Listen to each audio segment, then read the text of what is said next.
Hark! It's an 87th Precinct podcast. This is the only podcast in the world dedicated to Ed McBain's 87th Precinct mysteries, the genre-defining series of police procedural novels which began in 1956 with Cop Hater and ended in 2005 with the novel Fiddlers.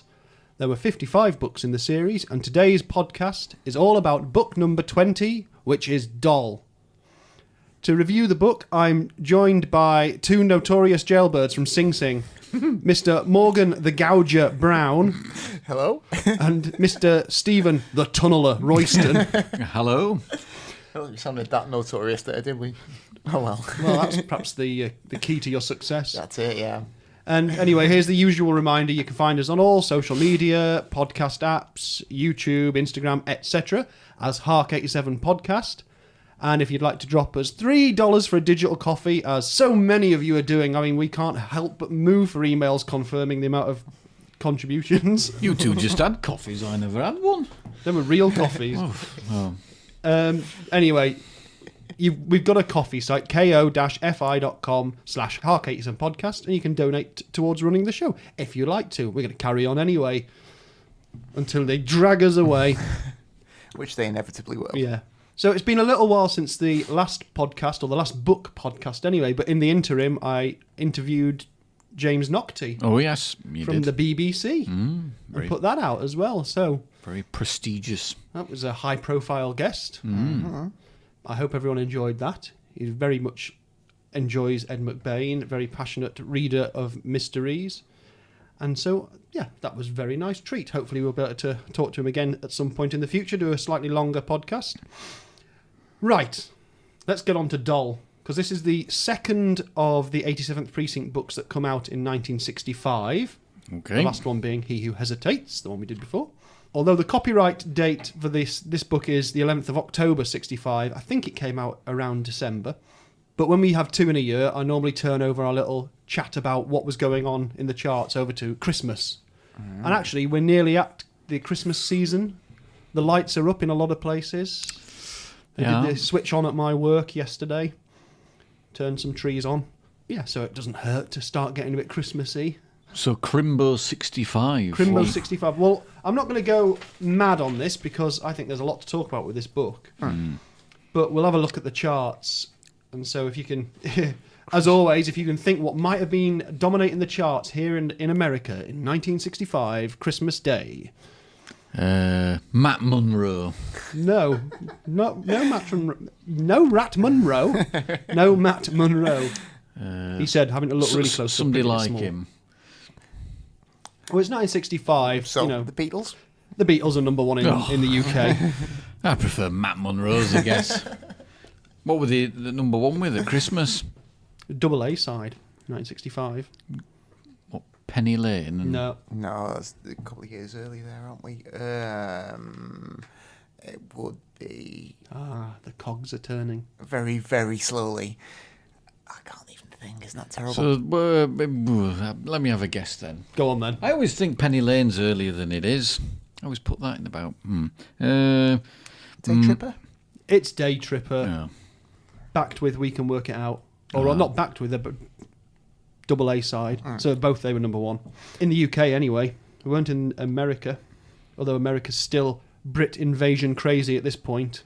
Dave Clark 5. Dave Clark 5. Come on, shooter! A song called Over and Over. Over and over and over again. I'd bang the desk if I was allowed. No, don't do that. But yeah. I suspect that was a very accurate rendition, particularly of the drum playing of Dave I Clark. made up one of my guesses came through. Yep. We definitely captured the I'm stomping. not 2 years too early for them, am I? Oh, well. Spot on.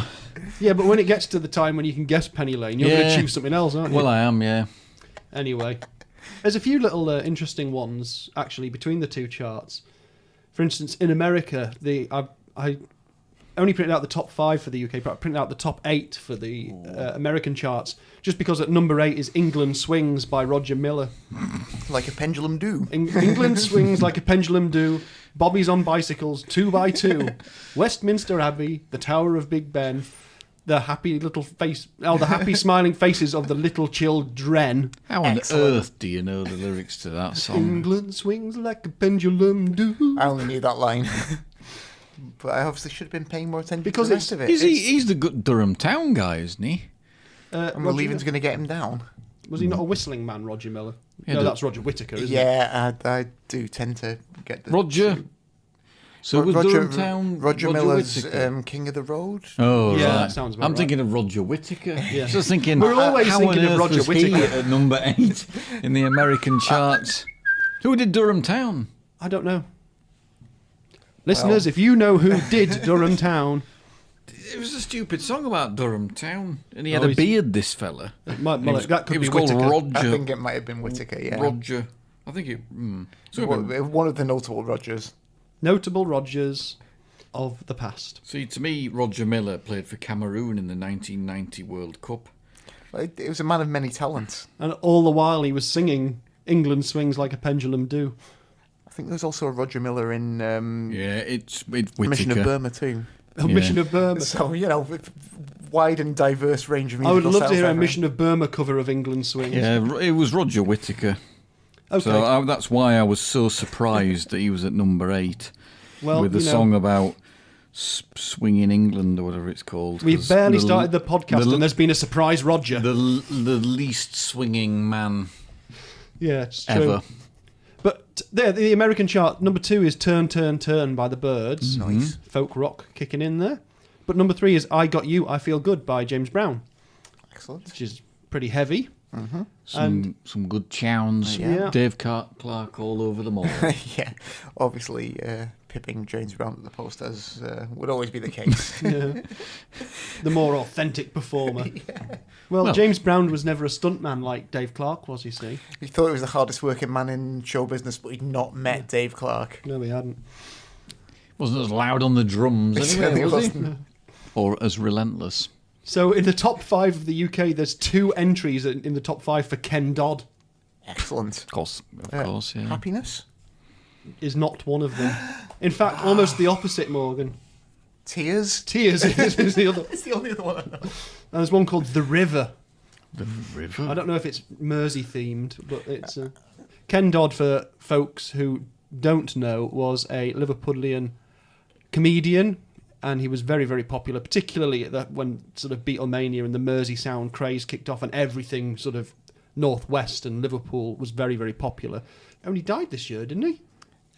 He did, I think yeah. so. Yeah, within the last year, definitely. He was famous for doing stand-up shows, comedy shows that would last for hours and hours and hours. Literally, the sort of lock the door, don't let them leave. What else we got? Oh, The Carnival Is Over Oh, by The Seekers. And a Cliff Richard song I've never heard of called Wind Me Up, Let Me Go. wow. Sounds feisty. Crikey. I He's, saw- he's got a new album Yeah, I out. saw the advert for his good new lord. album. It seems very defiant. Really? Yeah, Oh, there we go. yeah. He was singing it on radio too the other day, and it sounded absolutely dreadful. I can imagine. Oh, just speaking of Cliff, and totally off topic otherwise, I just saw Espresso Bongo for the first time. Oh, excellent stuff. Recently. Yeah, a bit grittier and racier than I expected, to be honest, with Cliff in it. Well, there you know. Quite saucy in parts. Them were the dark days of early British rock and roll. Oof. So instead of movies and things, we've done all the movies in the last podcast for 65. Christmas Day television in the UK. And I'm not going to make you guess. But you could probably guess one thing that was on television for definite on Christmas Day. The Queen. The Queen's speech, yeah, at 3 o'clock, like it always is, and still is. That'd be weird when it's someone else doing that. Doctor Who was on as a Christmas thing, which it isn't this year for the first time in ages. There was the very famous episode in 1965 of Doctor Who where William Hartnell breaks the fourth wall and wishes everyone at home a Merry Christmas as well, in an episode called The Feast of Stephen. What else have we got? Oh, and this is nice. Max Bygraves meets the Black and White Minstrels. Oh, wow. That sounds Oh, yeah. uncomfortable. It certainly does. I bet you Is that got a fly-on-the-wall documentary or an entertainment programme? who knows. There's a thing on before Doctor Who called about Val Doonican. Val Doonican appeals for family service units. I don't know what that is. That sounds very intriguing. Imagine you were a TV commissioner in those days. The golden age of entertainment. Yeah. When you could put Max Bygraves meeting the Black and White Minstrels on and know you'd get 11 million viewers. Yeah, Max Bygraves goes caving, I don't know. Dennis Norden climbs Mount Snowdon. Would watch It'd be great, wouldn't it? with his clipboard. Yeah. Yeah, it'd been, Tommy Cooper walks the M1 live. Imagine that. Talking about Ken Dodd, he had his own show. He had an hour-long show on at 9:30. Only an hour? Wow. Yeah, and Top of the Pops was on in that evening at 10:35. Presenters including Pete Murray, Alan Freeman, David Jacobs, Jimmy Savile. Yeah. 65 was the first year, certainly in America and then very much around the world, that a Charlie Brown Christmas was shown. Warmly remembered in the hearts of many listeners in America, I should imagine. It's lovely, the Charlie Brown Christmas cartoon. Indeed. Do you want an infrastructure fact, Steve-O? The infrastructure fact from 1965 will be the opening of... What? No. No. Oh, God damn it. I was gonna... It's not so much physical infrastructure in this instance. Mental infrastructure. Metaphysical infrastructure. Not physical infrastructure. Well, it is physical, but not like a road building scheme, is what I mean. Okay. It was basically something that happened to motorways in the latter part of 1965. Central reservation barriers. No. It might have been that, but... Motorway service stations. No. I would say that they were physical infrastructure. Well, so would I. I'm intrigued as to what this is. Basically, it was when they imposed the 70-mile-an-hour speed limit on motorways. Right.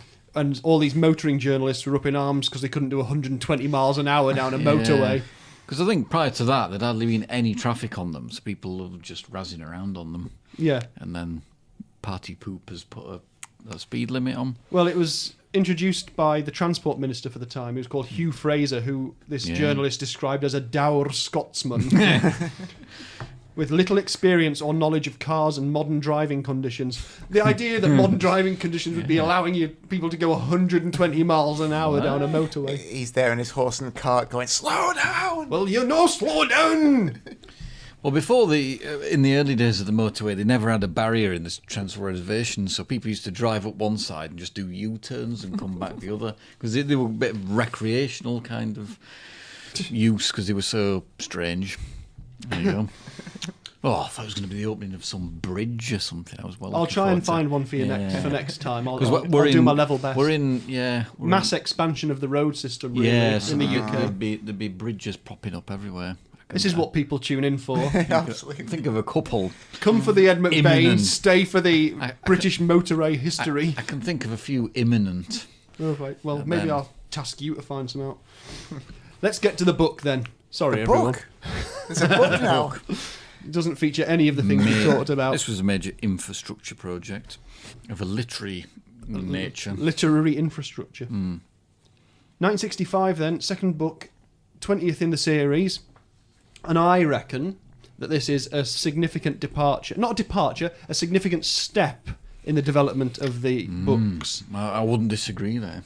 Would you disagree, Morgan? I wouldn't. No, don't make me come over there. I found out a little bit of background information. There's not masses of stuff you can find out about the writing process, because he tended, certainly for these earlier books, you tend not to get author interviews with him speaking about the actual writing process of a specific book or the background to it. Certainly from the mid-80s onwards, there's lots of high-profile stuff. It's quite easy to find him talking about things like money, and things like that. He did tons of interviews.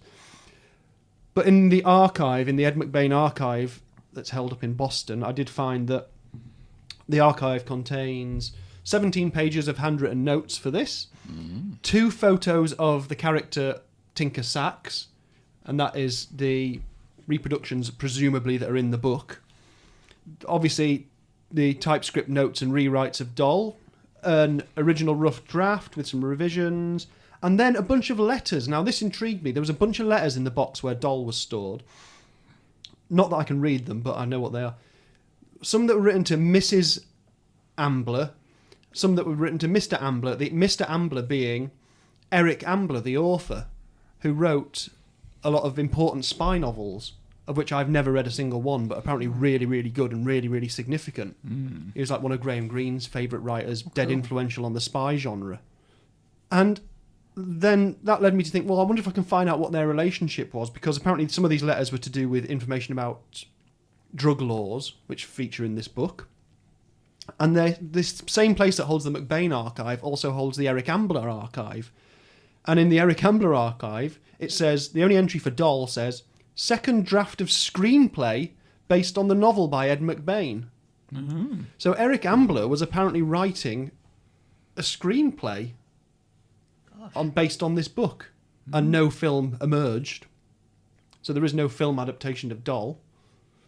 So he must have been quite. Was he quite old then? If he was like a favourite of Graham Greene, I think he was. I'm not sure. I know he got must admit, I've never heard of him. Yeah, I think the name rings a bell, but no one I know anything about. We must find out more. Apparently, he's very, very good. But Cool. Yeah, so he was having correspondence with McBain, and it looks like it was with a view to writing a screenplay. So Eric Ambler did write screenplays as well as books. Wow. So that's intriguing. We could have had a film of this, which would have been interesting. Instead, the only adaptation of this that we've got is from 1980, and it's a Czech TV production called Panenka. Oh, that sounds interesting. It's all on YouTube. Is it? Sadly not subtitled, but You get the gist. you get the gist of I'm it. sure we can make up our own. I think we will, after we've done this, perhaps we watch a little bit of it, just so you can see Yeah. some of the clothes and hair. Sounds good. But yeah, if you want to watch that, everyone, it's on YouTube. It's called Panenka. I think from what I can tell is it's pretty true to the book. Great. Perhaps not as... Well, it's not that the book's graphic. Well, it is a bit graphic, this book. Maybe that's... Anyway, never mind. Do you want to do some reviews before we get stuck in? Contemporary reviews? Why ever not? I'll give... Well, you can do one each. Steve-O, do you want to be Anthony Boucher or do you want to be Maurice Richardson? Boosh is a bit of a sycophant, isn't he? I'll be the other guy. Right, well, you can read and self-censor this one Oof. on the left here. This is the guy from The Observer who writes for when it comes out in Britain. Oh, it's the text is a bit dull by Ed McBain.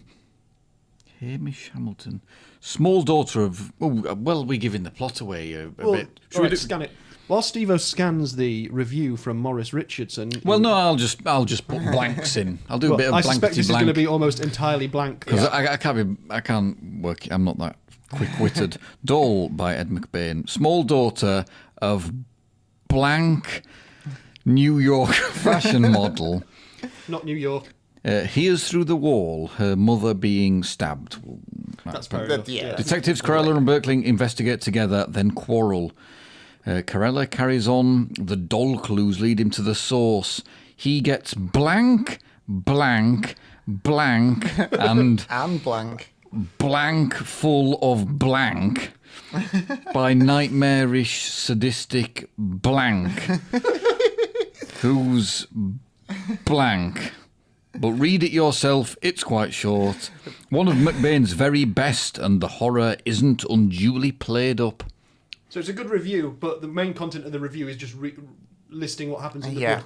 It does, yeah. So that's why I heavily blanked it, because I'm not sure how many of those blanks we're prepared to give away in our own reviews. So Perhaps Morgan can take on the role of we'll work that out. Our old pal Anthony Boucher, He'll which be- I think he'll is be- less spoilery. He'll be full of praise. Yeah, won't he's he? generally pretty good with these things. So, Steve Carella's impetuous brilliance in solving a hideously vicious murder leads to his own disappearance. That's not giving too much away, is it? That's okay. That's back of the book stuff. And the efforts of Meyer and the rest are devoted as much to finding Carella as to cracking the case. The writing is as effective as ever. Suspense runs high. And there's a pretty solution gimmick hidden in the title. That slightly gives things away, but it's all right. Only a little bit. We kind of learned that that's quite an important clue. We don't know why necessarily, do we? Yeah. Well, it's repeated all the way through the book, so it's kind of hammering home. Exactly. But, you don't realise what it is until fairly late in the day. I think generally when you get titles that are like one word and it's an object or something, or it refers to something like bread referring to money or whatever, you know that it's going to be the thing upon which everything hangs. Yes. And although he uses the concept of a doll in a couple of different ways in the book, it does feature a literal doll. Yes. What do you think? What were your impressions overall then of this one compared to, say, the 19 that have come before? Well, I think you're spot on that it's a bit of a development. It certainly seems a bit grittier and a bit sleazier here and there. Yeah. And is there the first use of the F word in the series? Possibly. And there's a lot more kind of graphic nudity as well, and a bit more coarse language, I would say. And just all in all, a bit of a bit good. Well, it spells out kind of the gritty side of life in a lot of the other books, but this one's a bit more laid bare, I would say. Yes. At times. Definitely, it does feel like the gloves are off a bit. Yeah, it does. Yeah.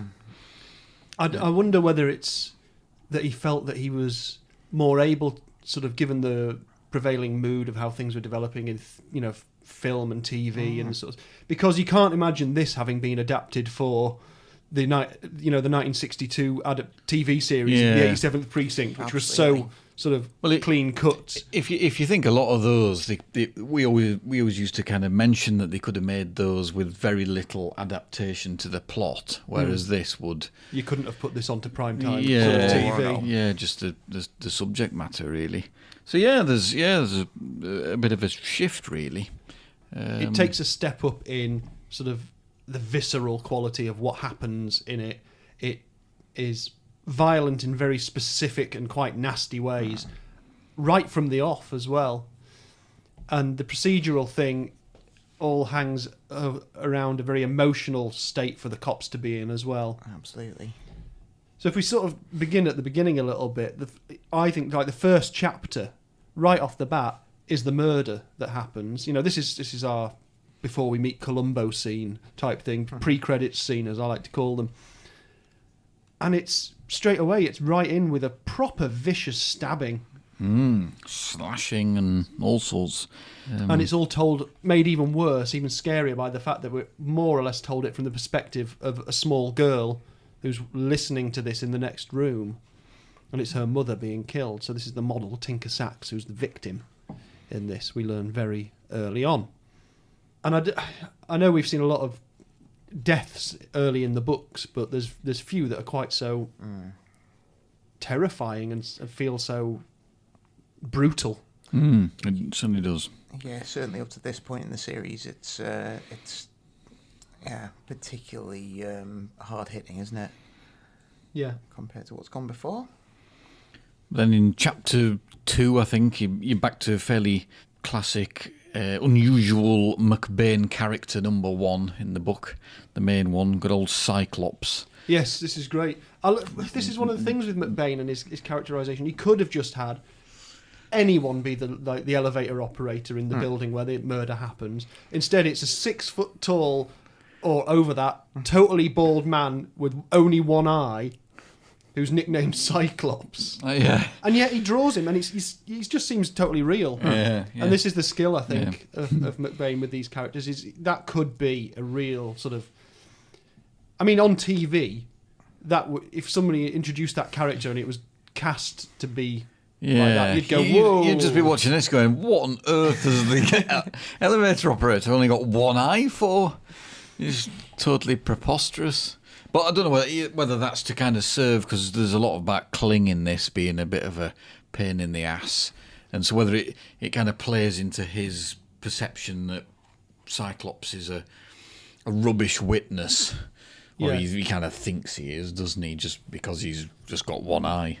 But yeah, a good character. Well, we speak on Kling at the moment, because we've had a few books since Kling's girlfriend was murdered. He's been a pain in the arse to everyone around him. He's been difficult to work with, and this book opens with Lieutenant Burns threatening to kick him off the squad. As it turns out, it's not long before something Kling does or doesn't do, or his relationship with other people causes real trouble. But he has a bit of a character shift in this as well. Not a shift, but I don't want to say redemption. Things come to a head. Yeah, it's not quite the sort of road to Damascus moment, but it's certainly it feels like a turning point for him, doesn't it? One of the funny things that comes out of their questioning of Cyclops, the elevator operator, is that he describes the man who came out of Tinker Sachs's room as looking like the actor Sonny Tufts. Oh, yeah. Oh, And this name Sonny Tufts keeps cropping up. I had a look at him earlier, yeah. A bit of a quiff. Yeah, blonde quiff. Yeah, blonde quiff. Did you find anything else out about him?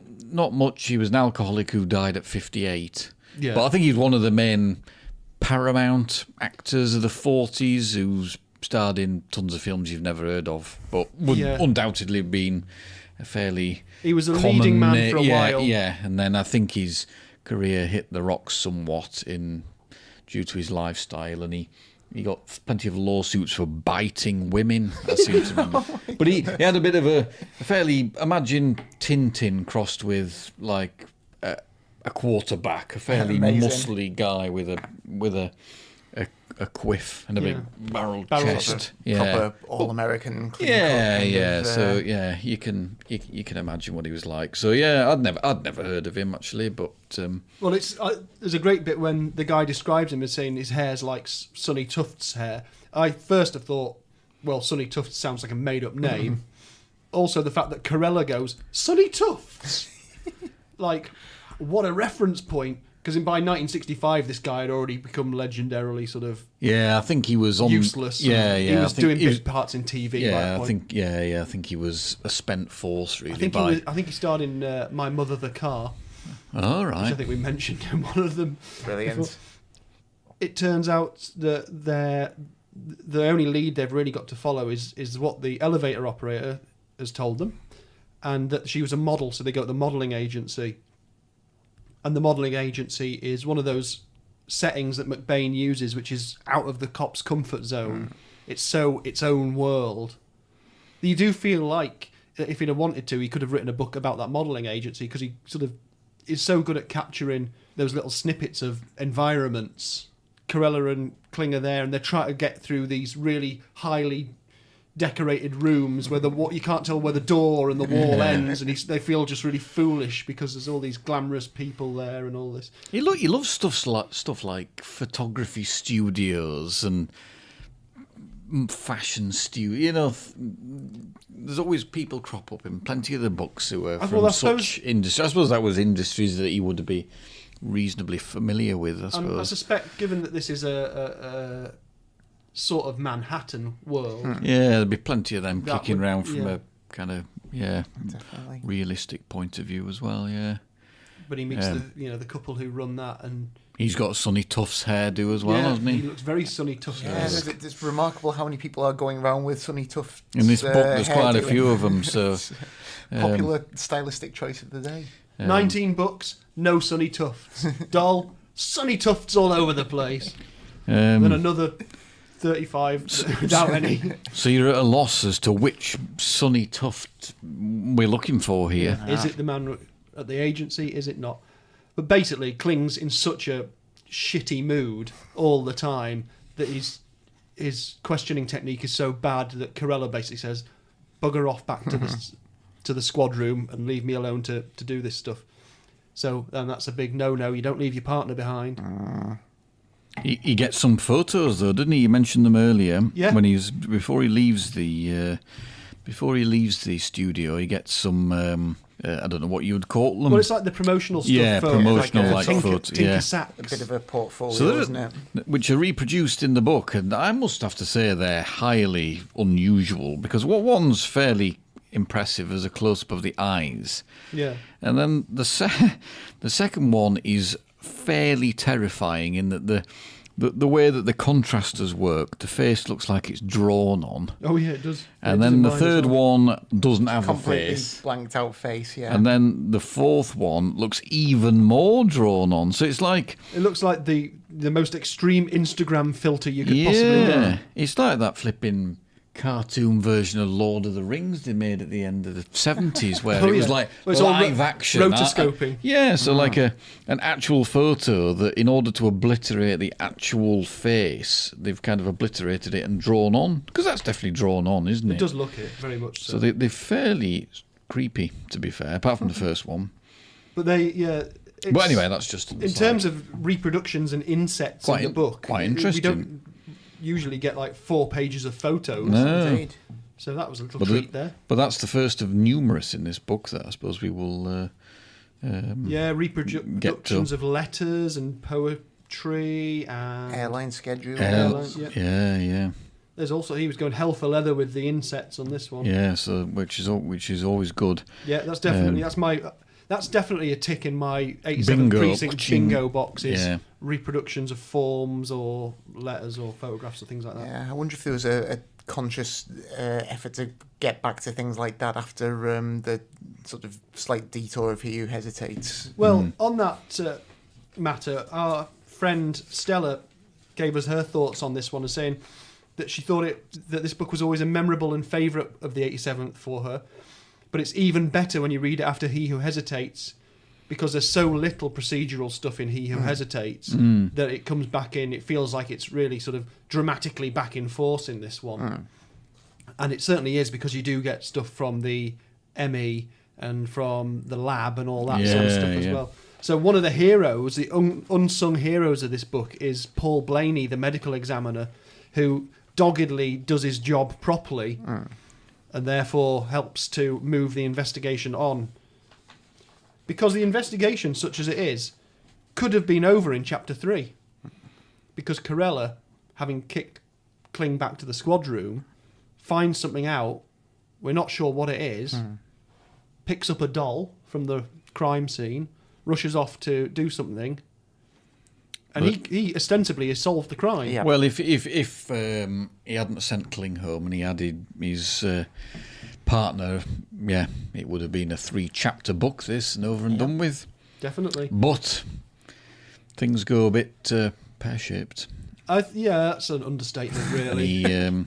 Some shit goes down, basically. Yes, I think we're all right doing loads of swearing on this one, because it's quite gritty as well. Then after that, basically, you've got two things running in parallel, haven't you? I suppose you've got what's happening to Corella, and then the investigation. The investigation that's fumbling along without the really vital evidence that Corella's got. Yeah.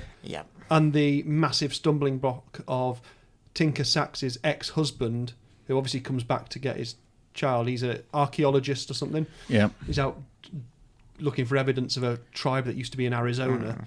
And he comes back and he's really obstructive, and he refuses to say why he split up from his wife and why she was getting doctor's treatment when they finally find out she's getting treated by a doctor. Well, he's a bit too good to be true, isn't he? Because he's very nice and he was still in love with his ex-wife, even though they were divorced. But he's similar-ish to Cyclops's description, isn't he? Sunny tough desk. He's got a hint of the sunny tuft about him. Yeah, and he just seems a bit too good to be true. And then all these aeroplanes he was catching at times, it all starts sounding a bit suspicious, doesn't it, really?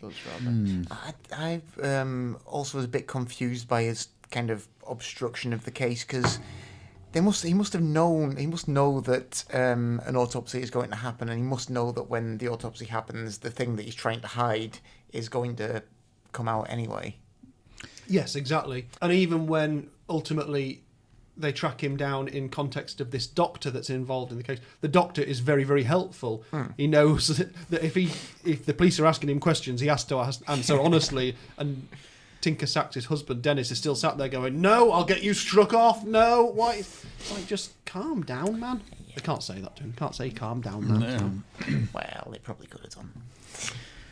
But the worst thing is, after Chapter 3, a car turns up, burned out, with a body inside, and a police gun in it, and Steve Carella's ID.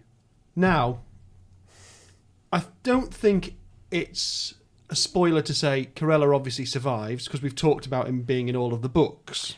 Yeah, I think we've already spoiled that one. Yeah. Might be one of those things that, is it the same Steve Carella? But it might be... Might be like when they changed characters in the TV sitcom Bread. Yeah, maybe a bit like that, yeah. Although, having never seen Bread, I don't know what you're on about. Never heard of that programme.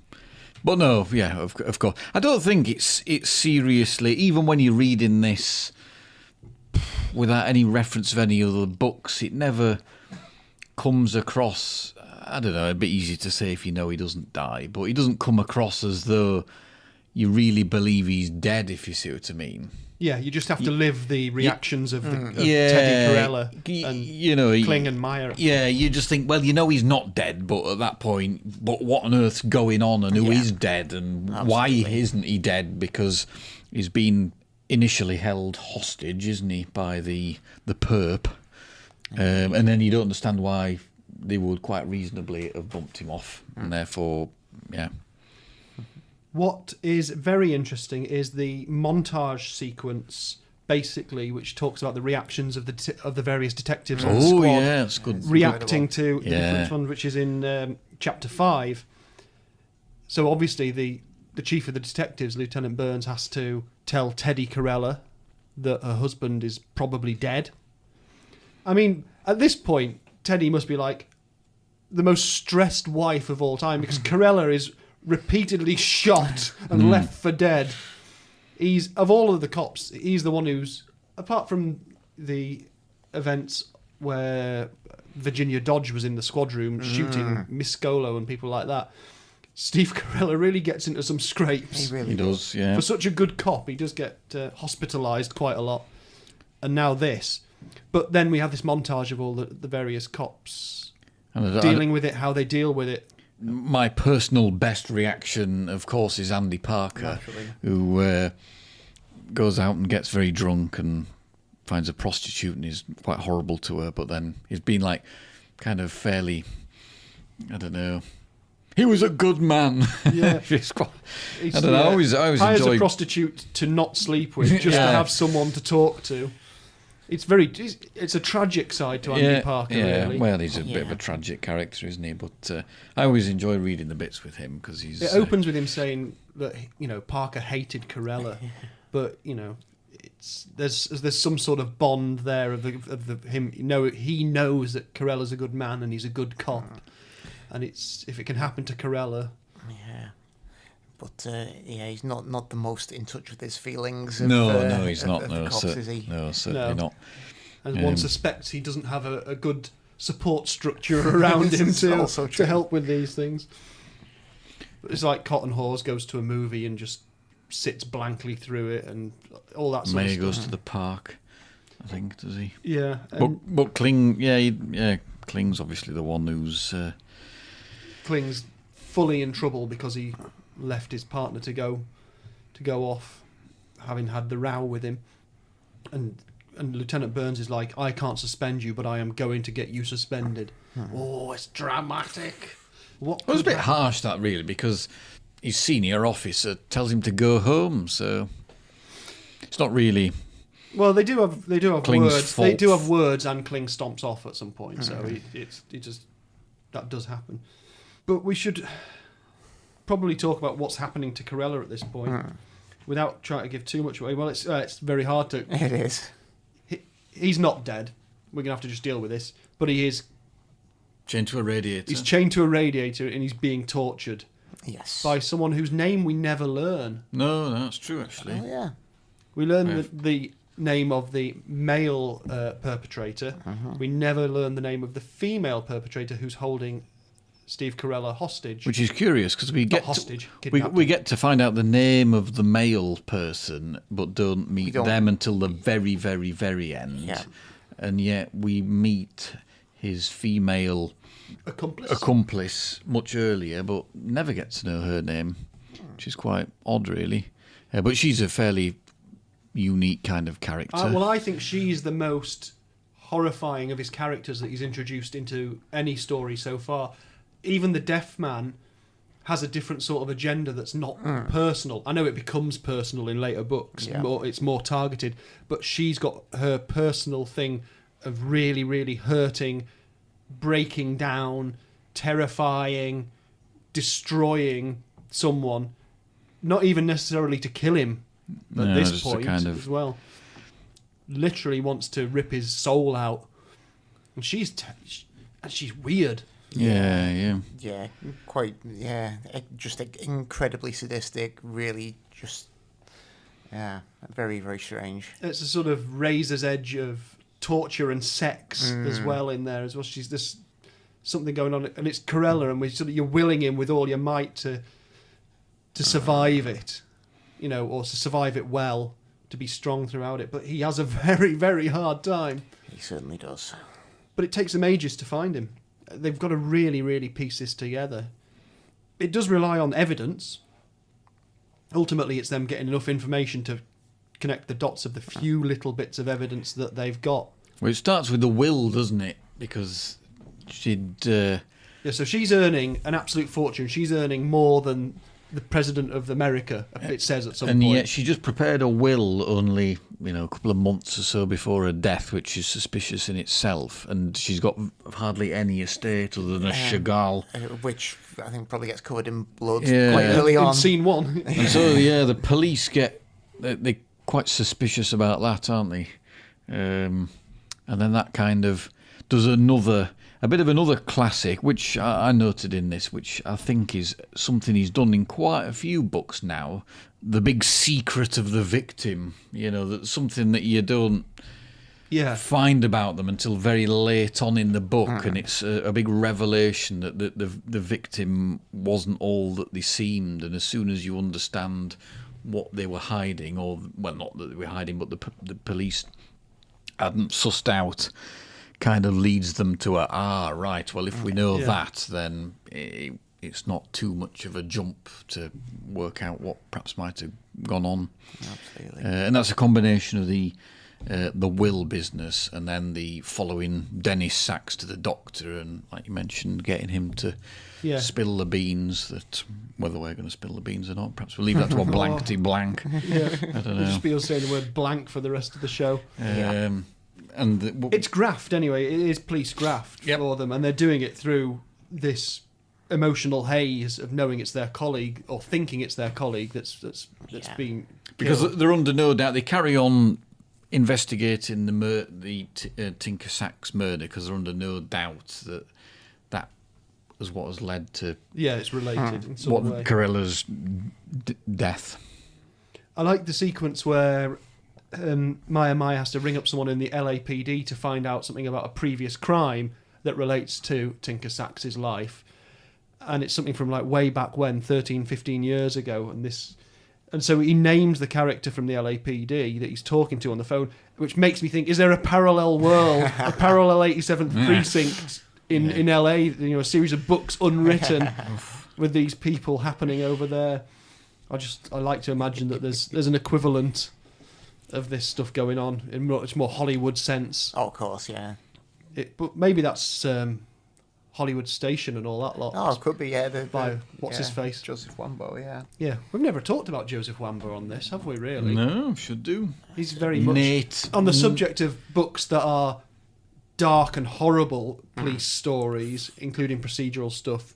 Joseph Wambaugh's LA stuff is in that mould, isn't it? Yeah. That this feels like it's drifting in. Dole feels like it's getting towards that type of writing. Yeah. Wambaugh generally, a lot of his are about like patrolmen, isn't it, and more cops on the beat. Not necessarily even always about sort of specifically focusing on the crime, but about the kind of characters of the policemen. So you'll just get sort of kind of into the psychology of the actual cops rather than focusing on the events that they're dealing with quite so much. Yeah. Things like the Blue Knight that just sort of follows this aging patrolman through his kind of daily routine. It's kind of heartbreaking and harrowing all at once. It's amazing, well worth a look. If any of you, our listeners, who obviously love McBain, haven't read the Joseph Wambaugh stories, every single one I've read has been brilliant. Yep. The Choir Boys is an absolute beast. You do have to brace yourself, though. They're not quite procedural. They are more dark. A bit like McBain, he's quite good at the ridiculous character as well, because isn't there somebody called like Commander Moss in those? Who's like a total lunatic, like totally incompetent commander that they all don't respect. Yeah. But they're quite sad, those books as well. They can be quite heartbreaking, but there is humour there as well. Yeah. I think a lot of it is drawn from real life. I know he was an ex-LAPD patrolman, and then also kept contact with the force and used sort of stories from interviews with real cops as the basis of a lot of these things as well. But the choir boys and the New Centurions is New Centurions, and the Blue Knight. yeah. Excellent. And then his Hollywood station books Hollywood that, Crows, that has that Nate, whatever he's called in. He's got they're all much more recent, aren't they? 90s and naughty, but they're good as well. Yeah, Well, get them on your Christmas list. That's what I say. They're good, Indeed. yeah. Well, but back to Doll, because we need to start wrapping up in a second with this. There's a really good bit. There's not masses of comedy in this by any means. The comedy is sort of down a little bit on this one. Steve was doing No, I bet you're just about to mention them though. Well, the bit that I want to mention is where Maya's reading the report on the body that's been found, and this notion, it mentions that the body was completely bald, and that's because Maya is completely bald. He goes into this reverie about why do you always say completely bald, and he's used a dictionary to look something up, and he decides to christen himself the Bald Eagle. Oh yeah, yeah. And Sam Grossman from the lab rings up and says, "It's Sam Grossman here," and Maya goes, "It's the Bald Eagle here." No, but maybe a point for bingo, 87 bingo as well, is that you've got Culhoun and Carpenter. Two homicide cops we've not met before. With the same name, who were kind of from, I suppose, internal investigations to investigate Kling at the end after he's done what he's done. And they always come in matching pairs. They always have the same line of banter, don't they? So this undoubtedly scores fairly heavy. And you mentioned about all the parts of the procedural here. You've also got, talk about Wambaugh as well, the patrolman. The patrolman's quite important in helping them suss out what's happened to Corella. A brief moment in the book, but very important to make something trigger in someone's in Maya's brain. So it's got a lot of elements coming together, this, I would say. I think the thing with the Carpenter and Calhoun as the homicide cops at the end, rather than it being Monaghan and Monroe or someone like that, is because we've already got a relationship with Monaghan and Monroe, so they know what's happened to the 87th Precinct before. So having two characters we've never met before means that McBain can tell a better story with Kling at the end. I think it's quite a clever little thing. He still gets to have a little bit of the humour of these matching pair homicide cops, but he also means that they're a bit remote from the story and from the precinct. So it's quite a clever little thing, I think. There. It's almost like he knows what he's doing. Yeah. Can you imagine? Right, so we better get towards summing up and providing our scores, really. Oh, my lord. Have you got the Kenneth printout? Okay, I've got Kenneth somewhere on here. I've got him on standby. Yeah, ignore the other bits, but there's Kenneth for you. So I review. like to see a Kenneth. We review in the context of the previous ones, and Kenneth, our machine for calculating the scores, always provides us with detailed punched cards and ticker tape, which Steve-O is now running through his fingers and reviewing. Well, yeah, I'm just having a look at that, which I always like to see. Up and down, what were we last with the He Who Hesitates? We were, looks like about 73, that I would say, Police Shields. Yeah. Well, top score of 89 for, that'd be King's Ransom, I would say. Yeah. And the Cophead is still in second position, 86. Who'd have thought? Okay. Well, let's go round and see how many Police Shields we're going to award each. And I'm going to go to Morgan first this time. Oh, gosh. Well, I mean, as you say, it does feel like a sort of the series moving on to the next stage somehow. It's kicked into a different gear. It's exciting, it's dark and gritty. It's got a lot of what you want from one of these novels in it, and I enjoyed it very much. It was my first time reading it. Ah, well, there you go. See, that's a good reaction. Revelation. A good reaction right at the end. So I'm going to go in strong with a solid 85 Police Shields for this one. 85. Steve-O. Right, well, I would concur with a lot of that, yeah. I think, as I've mentioned, it ticks a lot of boxes on with the old dabber pen in the 87 bingo, which is something nice in itself. But interesting story. Reading it for the second time, I couldn't remember at all how it panned out. And there's not only revelations about the victim, but even the way that Corella had sussed it out very early doors. It was very clever and might be a bit gimmicky in the hands of somebody else. But yeah, I think it's an excellent entry and maybe the best to date. I don't know. I might be tempted for 90 police shields. My goodness, I think it's a 9 out of 10 book. This, I think it's high echelon. 87th Precinct. I would agree with you as well. I'm concerned that Kenneth's hoppers for the police shields are going to get overflowing. I'm sure he can cope. We definitely. It's very satisfying. Yeah, I think that's the word. Yeah. And I suppose if you had to hand, there's a handful of books here that if you thought I've only got one shot to get somebody really hooked on this series, this could be a good one to maybe go in with. The one you might hand them. I don't know. Yeah, I think there's markers within the series of where things change or when new ideas come in, and this is definitely one of them. And I think as we move into the late 60s and into the 70s, we start to see the real classic 87th Precinct stories come to play. The ones that really suit the times that they're written in, the ones that really push forward in quite a bold way. We've got some coming up fairly soon as well that are absolute, Crackerjacks, indeed. I was going to say archetypes, but I like Crackerjacks. It's very good. But this is on the way there, isn't it? It is, I would say so. And I'm going to split the difference a little bit here, and I'm going to go for 88 police shields. Oh, it's a corker. We might be on for an 87 here.